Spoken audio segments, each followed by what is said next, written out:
તો દિલ્હીમાં વડાપ્રધાન નરેન્દ્ર મોદીના નિવાસસ્થાને થયેલા વિરોધના મુદ્દે અમદાવાદના પાર્ટી સ્થિત ગુજરાત કોંગ્રેસ કાર્યાલય બહાર ભાજપ દ્વારા વિરોધ પ્રદર્શન કરવામાં આવ્યું હતું।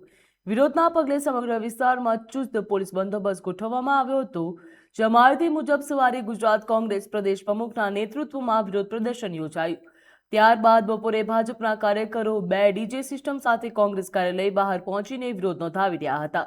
વિરોધ પ્રદર્શનને ધ્યાનમાં રાખીને પાલડી વિસ્તારને પોલીસ છાવણીમાં ફેરવી દેવામાં આવ્યો હતો। સમગ્ર વિસ્તારમાં બેરિકેડિંગ કરવામાં આવ્યું હતું અને કાયદો વ્યવસ્થાની સ્થિતિ જળવાઈ રહે તેના માટે 2000થી વધુ પોલીસ જવાનો તૈનાત રાખવામાં આવ્યા હતા। 2 સંયુક્ત પોલીસ કમિશનર, ડીસીપી સહિતના વરિષ્ઠ પોલીસ અધિકારીઓ પણ સ્થળ ઉપર હાજર રહ્યા હતા। જ્યાં બીજી તરફ કોંગ્રેસના નેતાઓને પણ પ્રદેશ કાર્યાલયમાં જ રોકી રાખવામાં આવ્યા।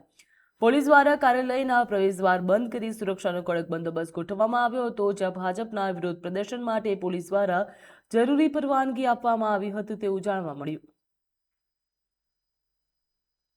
राजकीय हेतु प्रेरित कोईपण मांगो तमाम राजकारणीओ अने जे लोको अराजकता फैलावी रह्या छे ते बाबतने लईने केंद्र सरकार सजाग छे अने तेना बाबतमां उच्च स्तरेथी तमाम निर्णयो लेवामां आवशे। ते माननीय प्रधानमंत्री उपर छे अने प्रधानमंत्रीश्रीए देशने आश्वासन आप्युं छे अने तमाम लोको देशनी साथे छे, देशनी साथे काम करी रह्या छे। आजे भारतीय जनता पार्टी एटला ज माटे आ सिम्बोलिक धरણા કરી રહી છે કે જે બાબતે લઈને દેશમાં અરાજકતા ફેલાવી રહી છે, વિદ્યાર્થીઓ સાથે તમામ લોકો સાથે છે, અમારી સંવેદનાઓ તેમની સાથે છે। જે કંઈ થઈ રહ્યું છે એ ખોટું પણ હતું અને તે બાબતને લઈને સરકારે ખૂબ જ આકરા પગલાં પણ લીધા છે। તેમ છતાં પણ રાજકીય રોટલા શેકવાના પ્રયત્નો થઈ રહ્યા છે।